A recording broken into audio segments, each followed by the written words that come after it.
It wasn't a day that stood out. No anniversaries or milestones, no arguments or celebrations. Helen had asked me to fetch a box of winter clothes from the back of the closet, and that's where it began. The closet was a battlefield of mismatched hangers, forgotten shoes, and seasonal clutter. As I dug through the mess, my hand brushed against something smooth. Pulling it out, I saw a small leather-bound book. Helen's diary. I hesitated. In our 10 years of marriage, I'd never known Helen to keep a diary. Was it an old relic from before we met? Or something recent? My instincts screamed to put it back and forget I'd seen it, but curiosity and a flicker of unease rooted me in place. The leather cover was soft from use, the pages slightly bent at the edges. I opened it to the middle, half expecting mundane entries about grocery lists or reminders. Instead, I found words that stopped my breath. Stephen understands me in ways Max never has. Sometimes, I wonder if we could have been more than just. But no, it's too complicated. Stephen. My business partner. My mind reeled. Stephen was more than just a colleague. He was someone I trusted implicitly. He'd been my partner in business for 6 years and had become a close friend. He and his wife Irene had introduced me to Helen. I felt my chest tighten as the implications of her words settled over me like a suffocating blanket. I forced myself to keep reading, my hands trembling. The next entry was less ambiguous. Stephen and I had lunch again today. It feels so easy with him, like I can let my guard down. I hate how much I look forward to seeing him, but I can't help it. I know it's wrong. Beneath those words was something worse, a postcard taped neatly to the page. The image was of a scenic vineyard, the kind Helen loved. Scrawled across the back were 4 damning words. As a keepsake. Forever yours. The handwriting wasn't Helen's or Stephen's. It was unfamiliar, but it reeked of intimacy. I closed the diary with a snap. What did it mean? Was it a one-sided crush? An emotional connection that never went further? Or had they crossed the line I feared most? Helen was in the kitchen when I returned, humming softly as she prepped dinner. The sight of her, so normal and unbothered, filled me with a nauseating mix of love and resentment. I slipped the diary into my briefcase, my mind spinning with questions. I couldn't confront her. Not yet. What if I was wrong? What if I exploded over a misunderstanding? I needed clarity, proof. Until then, the diary would stay hidden, locked away in my office desk. That night, Helen curled into me in bed, her head resting on my chest. I lay stiff and silent, staring at the ceiling, feeling like an imposter in my own life. Her breathing slowed as she drifted off, leaving me alone with my thoughts. I replayed every interaction between Helen and Stephen the first could remember. Had there been signs? Moments I'd missed? There was the time Helen had laughed a little too hard at one of Stephen's jokes. And then there was the work event where I'd caught them chatting privately in a corner, their faces close. At the time, I'd thought nothing of it. Stephen was just friendly, and Helen was outgoing. Now, those memories felt tainted. The next morning, I observed Helen through a new lens. Her movements were casual, but my paranoia had grown sharp overnight. I watched her pour coffee, pack her bag, and kiss me goodbye. Did she sense the shift in me? If she did, she didn't let on. At work, Stephen greeted me with his usual grin. He slapped me on the back as we discussed the upcoming quarterly reports, completely unaware of the storm brewing inside me. Let's grab lunch later, he said casually. I nodded, forcing a smile, even as I wanted to punch him. Was he this good at hiding things? Or was I imagining the whole thing? The weight of uncertainty was crushing. That evening, while Helen was in the shower, I retrieved the diary from my briefcase and flipped through more entries. I felt like a voyeur, but I needed answers. I thought I could stop thinking about him, but I can't. Even when I'm with Max, I feel the pull toward Stephen. It's not fair to Max, but I don't know how to make it stop. I slammed the diary shut, bile rising in my throat. When Helen emerged from the bathroom, Her hair damp and her face glowing, she smiled at me. "You okay?" she asked, wrapping her arms around my waist. I stiffened. "Yeah. Just tired." I kissed her forehead and pulled away, the gesture feeling like a lie. For the next week, I kept the diary locked away and began watching Helen more closely. Little things began to stand out. She seemed more distracted, more prone to canceling plans involving Stephen and Irene. When I mentioned inviting them over for dinner, she froze before offering a weak excuse about being too busy. Then there were the odd moments of nervousness, like when I caught her rummaging through the study drawers. "What are you looking for?" I asked casually, leaning against the doorway. She jumped, her face flushing. "Just some old receipts. Nothing important." Her eyes darted to my desk. She was lying. She was looking for the diary.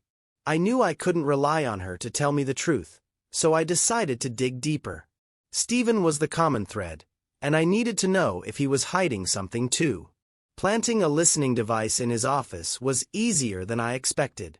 We had open-door access to each other's spaces, and Helen often visited during lunch to drop off bagels for both of us, a thoughtful routine I now found suspect. I placed the device under his desk during a meeting, then waited. What I heard over the next week was vague at first. Normal work banter, the occasional phone call. But then, one afternoon, Helen's voice came through the recording. "Are you sure Max won't find out?" Stephen chuckled softly. "I'll handle it. You just keep him distracted." My blood ran cold. Over the next few days, the recordings played over and over in my head. Stephen's voice, calm and confident, promising to handle it. Helen's voice, filled with unease and urgency. It confirmed my fears, but the ambiguity left me desperate for more. What was Helen worried I'd find out? How long had this been going on? I continued to listen to the bug in Stephen's office, checking recordings every night when Helen was either asleep or out running errands. At first, most of the conversations were mundane, but then another recording sent a jolt through me. "Did you delete the texts?" Helen asked, her voice lowered, almost a whisper. "Yes," Stephen replied, his tone frustrated. "I told you I'm not an amateur. Max is too busy to notice anything, but you need to relax. Delete the texts." "What texts? What were they hiding?" I clenched my fists, anger simmering just beneath the surface. I didn't want to confront them yet, not until I had irrefutable proof. At home, Helen's behavior grew increasingly suspicious. She started spending more time on her phone, tilting the screen away from me when I walked by. When I asked about her day, her answers felt rehearsed, as if she were trying to stick to a script. One evening, I tested her again. Irene called. I lied casually, watching her reaction closely. She said Stephen's been working late a lot lately. She sounded worried. Helen's face didn't change immediately, but her hand hesitated mid-motion as she chopped vegetables. "Oh," she said, her tone carefully neutral. "I'm sure it's just work. Stephen's always been dedicated." Her voice was calm, but her knuckles whitened as she gripped the knife. She didn't ask any follow-up questions, didn't express concern for Irene. It was a slip, a small one, but enough to make my suspicions grow. The following weekend, I suggested going out for dinner. "What about that Italian place you love?" I asked. Helen hesitated. "I'm actually not feeling great," she said. "Maybe we can do it another time?" She went to bed early, claiming a headache, but her phone buzzed repeatedly on the nightstand. I resisted the urge to pick it up while she was still awake, but the temptation gnawed at me. What was she hiding? After she fell asleep, I waited another hour to be sure she wouldn't wake up. Then I carefully reached for her phone. It was locked, of course, but I'd seen her enter the code enough times to know it by heart.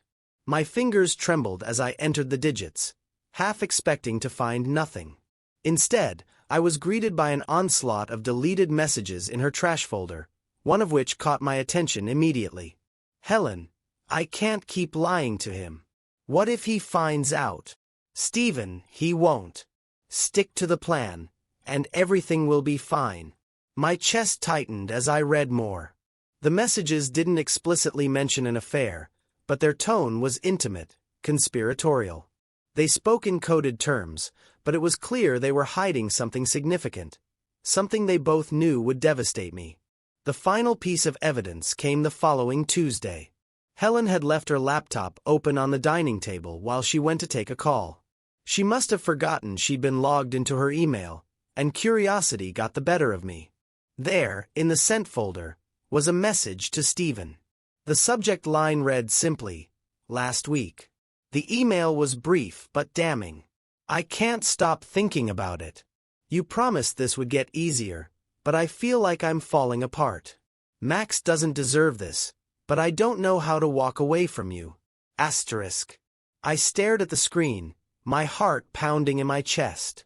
There it was, the confirmation I'd been dreading. The affair wasn't just in my head. It wasn't a misunderstanding or a momentary lapse. It was real. That night, I couldn't look Helen in the eye. She sat across from me at dinner, chatting about her day, oblivious to the storm brewing inside me. I played along, nodding and smiling where appropriate, but my mind was elsewhere.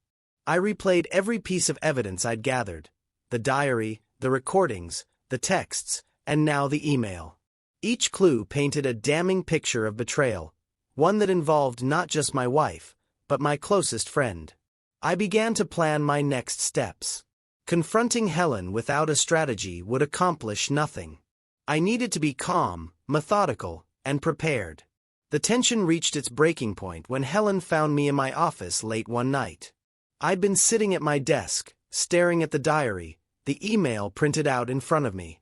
"What are you doing?" she asked, her voice tinged with suspicion. "Working," I said curtly, flipping the email face down. Her eyes flicked to the paper, then back to me. "You've been spending a lot of late nights in here lately." I shrugged, refusing to meet her gaze. "Deadlines. You know how it is." She lingered in the doorway for a moment longer, her expression unreadable, before retreating to bed. I exhaled slowly, my resolve hardening. The time for observation was over. The confrontation began as most storms do, with an eerie stillness. Helen was sitting in the living room, her legs tucked beneath her on the couch, scrolling through her phone. The soft glow of the screen lit up her face, and for a brief moment, I felt a pang of something close to regret. This was my wife, the woman I had vowed to love and cherish. But now, every smile, every touch, every word felt like a lie. I stood in the doorway, holding the diary in one hand and the printout of her email in the other. My heart pounded, not with fear, but with a simmering rage that I had worked hard to contain. "Helen." My voice was calm, almost too calm. She looked up, startled by the tone. "What's wrong?" I walked over and set the diary on the coffee table between us. Her eyes flicked to it, and I saw the color drain from her face. "You've been looking for this, haven't you?" I asked, sitting down across from her. She didn't answer immediately. Her hand moved instinctively to her throat, a nervous habit she'd always had. "Where did you find that?" "In the closet," I said, my voice steady. "Hidden under a pile of scarves." "Tell me, Helen, what would I find if I read it?" Her lips parted, but no sound came out. She looked like a deer caught in headlights. Finally, she managed, "Max, it's not what you think." I leaned forward, locking eyes with her. "Then explain it to me. Explain why you wrote about Stephen, understanding you in ways I never could. Explain the postcard. Explain why I found texts between the two of you in your trash folder, talking about lying to me." Her face crumpled. "I can explain." "Then do it," I interrupted, my voice rising. "Because right now, I see a wife who betrayed me, a business partner who stabbed me in the back, and two people who thought they could keep me in the dark." Tears filled her eyes. "Max, please, just let me explain. I didn't mean for this to happen." I slammed the email onto the table. "Didn't mean for what to happen?" "The texts. The lunches. The secret emails? Or was it the affair itself you didn't mean to happen? She flinched as if I'd struck her. It wasn't supposed to go that far. It was just. That's your excuse? I spat. I was working to give us a life. Helen. I was building something for both of us. And while I was doing that, you were sneaking around with my business partner. Her tears spilled over. I made a mistake. A horrible mistake. But it didn't mean anything. It was just once. Don't, I said sharply. Don't lie to me. I've heard the recordings. Helen. I know it wasn't just once. Her sobs turned into panicked gasps. I don't know what to say. I'm so sorry, Max. I was weak. I wasn't thinking clearly. I stood, unable to sit still any longer. The rage inside me boiled over, and I began pacing the room. You weren't thinking clearly? No, Helen, you were thinking very clearly. You had to think when you made the decision to lie to me. When you sent those texts. When you met him behind my back. She buried her face in her hands, her shoulders shaking. I never wanted to hurt you. I love you, Max. I laughed bitterly. Love. Don't talk to me about love. If you loved me, you wouldn't have done this. You wouldn't have destroyed everything we built together. She sat in silence, her sobs quieting. Finally, she looked up at me, her face streaked with tears. I'll do whatever it takes to fix this. Counseling, therapy, anything. Just don't give up on us. I stared at her, my emotions a whirlwind of anger, sadness, and something close to pity. Fix this? You think this can be fixed? I was stupid, she said, her voice trembling. I let myself get caught up in something that didn't matter. It didn't mean anything. Stop saying it didn't mean anything. I roared, slamming my fist on the table. It meant enough for you to risk everything. And for what? For him. Stephen. The mention of his name sent another wave of anger crashing over me. You know what's worse? He's my friend. My partner. I trusted him as much as I trusted you. And the two of you. I couldn't finish the sentence. Helen didn't speak for a long time. The weight of her guilt hung in the air between us, suffocating. Finally, she whispered, "What are you going to do?" I looked at her, the woman I'd once loved more than anything, and saw a stranger. I don't know yet. But I'll tell you one thing, you're not going to like it. Her expression crumbled again, and I left the room, the sound of her crying echoing in my ears. I spent the next 3 nights in the guest room, staring at the ceiling, unable to sleep. The faint scent of detergent on the pillow, the unfamiliar creak of the mattress, it all felt foreign, like my own home had turned against me. Every time I closed my eyes, I saw Helen's tear-streaked face and heard her trembling voice trying to justify the unjustifiable. I was angry. God, was I angry? But beneath the anger, there was something worse, a crushing sadness. Helen had been my person. The one I trusted with my secrets, my fears, my dreams. The one I thought would never hurt me. And Stephen. I couldn't even think about him without wanting to put my fist through a wall. On the 4th night, I found myself in my office, surrounded by evidence of their betrayal. The diary, the texts, the recordings, they sat in a neat pile on my desk like an indictment, each piece screaming the same truth. They had both destroyed me. I stared at the diary for hours, flipping through pages I'd already memorized, searching for answers that weren't there. The entries were laced with regret and guilt, but also longing.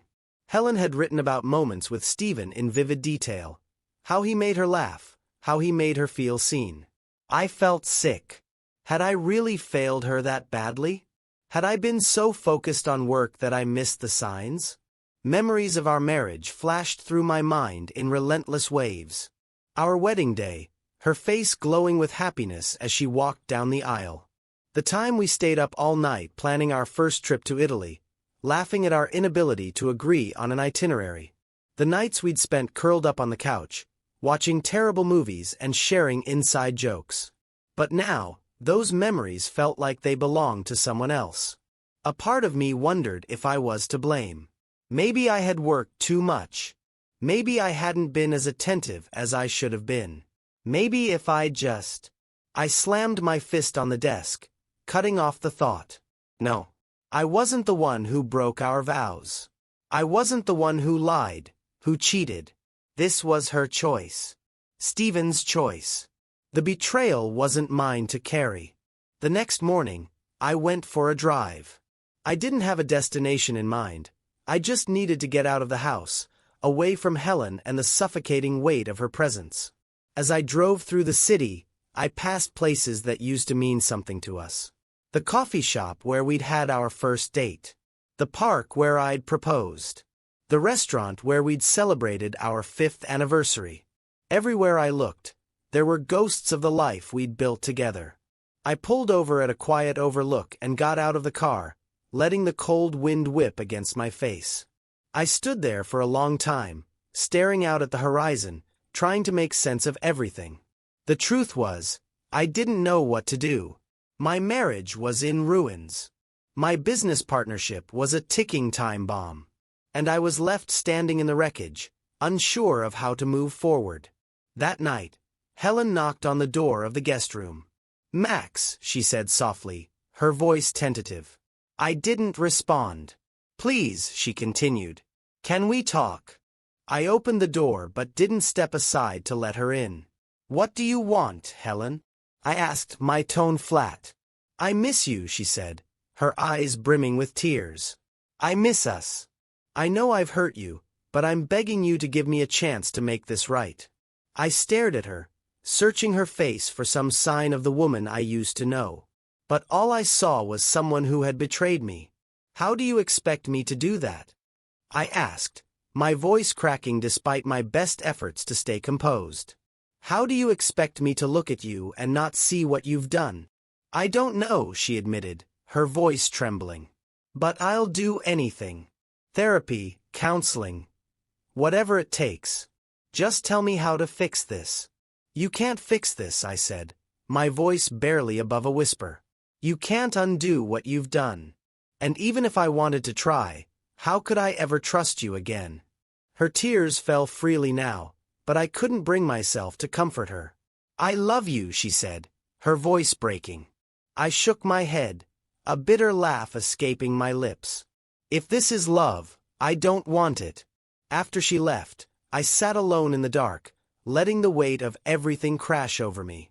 The betrayal, the heartbreak, the uncertainty of what came next. It was all too much. I had always thought of myself as a strong person, someone who could handle anything. But this felt like it might break me. Still, I knew I couldn't stay in this limbo forever. I had to make a decision. For my sanity, for my dignity, for my future. The following morning, I woke up with a clarity I hadn't felt in weeks. The rage, the grief, the betrayal, they were all still there, but something had shifted. I realized that if I didn't act, I would stay trapped in this limbo of doubt and pain, and I couldn't live like that. Helen wasn't in the kitchen when I came downstairs. For once, I was grateful for her absence. I poured myself a cup of coffee, sat at the dining table, and started making a plan. The first step was undeniable. I needed out. Helen had begged for another chance, but the words felt hollow. Every interaction with her was tainted by her lies, her choices. Even if I wanted to forgive her, I knew I would never trust her again. A marriage without trust wasn't a marriage. It was a prison sentence. I logged into my laptop and began researching divorce attorneys. Later that afternoon, I called Stephen. "Hey man," he greeted me casually, as if everything were normal. I felt my blood boil at his tone. "Stephen," I said coldly, "we need to talk." He hesitated. Sure. What's up?" "Not over the phone. Meet me at the office tonight." I hung up before he could respond. That evening, I arrived at the office early. I brought the evidence with me. The diary, the emails, the texts, the recordings. As I spread everything out on the conference table, my heart raced. This wasn't just about Helen, it was about Stephen, too. A man I'd trusted with my livelihood, my dreams, my friendship. When Stephen arrived, his usual swagger was absent. He looked uneasy, as if he could sense the shift in me. "What's going on, Max?" he asked, closing the door behind him. I gestured to the table. "Take a look." His eyes scanned the evidence, his face growing paler with each passing second. By the time he looked up at me, he was visibly shaking. "Max, I can explain." "Don't," I cut him off, my voice icy. "Don't insult me with excuses." He swallowed hard. "It was a mistake. I swear, it didn't mean anything." "You're a coward," I spat. "You didn't just betray me. You betrayed Irene. You betrayed our partnership. You risked everything we've built for what? A fling." Stephen stammered, trying to piece together some sort of justification. "It wasn't like that. It just happened." "No, Stephen. It didn't just happen. You made a choice. Over and over again, you chose to lie to me, to stab me in the back. And now, you're going to face the consequences." He stared at me, his face ashen. "What do you mean?" "I'm ending our partnership," I said. "I've already consulted with a lawyer. I'll make sure you're bought out at a fair price, but you're done here." "Max, come on." "Don't," I snapped. "We're finished. Get your things and get out of my life." Stephen opened his mouth to argue but stopped when he saw the look on my face. He nodded mutely and left the room, the door closing behind him with a soft click. When I got home, Helen was waiting for me in the living room. "I know where you've been," she said, her voice shaking. "Good," I replied, throwing the divorce papers onto the coffee table. "Then you'll know what this is." Her face crumpled as she stared at the papers. "You're really doing this?" "Yes." My voice was firm. "I've made my decision, Helen. You broke our marriage. There's no coming back from this." She started to cry, but this time, her tears didn't move me. I felt nothing but a cold, detached finality. "I'm leaving," I said. "I'll stay in a hotel until I find a new place. You can keep the house for now, but we'll sort everything out through the lawyers." "Max, please." "No, Helen," I interrupted. "This is what you chose. Live with it." Before I left, I mailed a package to Irene, Stephen's wife. Inside were copies of the evidence I'd gathered, along with a short note. Asterisk, "I thought you deserved to know the truth. I'm sorry for what this will do to you, but I couldn't let you live in the dark like I did." Asterisk. I knew it wasn't my place to decide how Irene handled things, but she deserved the chance to make her own decisions based on the truth. In the weeks that followed, I began to rebuild. It wasn't easy. Grief came in waves, and anger often followed. But each day, I felt a little lighter, a little freer. Helen called a few times, but I stopped answering. I wasn't interested in her apologies or her attempts to salvage what was already gone. As for Stephen, he sold his share of the business and disappeared from my life. I heard through the grapevine that Irene had filed for divorce, but I didn't reach out to confirm. It wasn't my battle anymore. Standing in my new apartment one evening, I looked out the window at the city below. The pain of betrayal was still there, but so was something else: hope. I had lost so much, but I had gained something too, a reminder of my own strength. Would you have made the same decision? How would you have handled betrayal from both your spouse and your best friend?